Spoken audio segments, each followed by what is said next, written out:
Hello అండి. నేను కృష్ణవేణి. ఈరోజు అందరికీ మొదటి శ్రావణ శుక్రవారం అట్లాగే నాగుల పంచమి శుభాకాంక్షలు.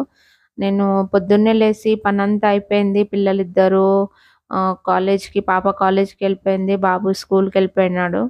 ఇగ మా ఆయనకి ఆఫీస్‌కెళ్ళే టైం అయితా ఉండే. అంతలోపు ఫస్టు ఎళ్ళేసి అంటే గుడి దగ్గర పుట్టకు పాలు పోసేసొద్దాం అనేసి నేను, మా ఆయన ఇద్దరం బయలుదేరినాము.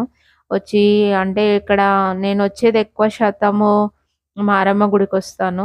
దాన్ని ఇంకా మాకు దగ్గరలో ఉంటుంది. వచ్చి అంటే నాకింకొకటేందంటే ఇక్కడనే అంటే పూజ సామానంతా దొరుకుతుంది. నేను ఇంటి దగ్గరికెళ్ళి పాలొకటే తీసుకున్నాను. మిగతా పూజా ఐటెమ్స్ అన్నీ బాస్కెట్స్ మళ్ళీ కలశం అంతా గుళ్ళోనే ఉంటుంది. మనం ఇంటి దగ్గర నుంచి తీసుకురావాల్సిన అవసరం ఏం లేదు.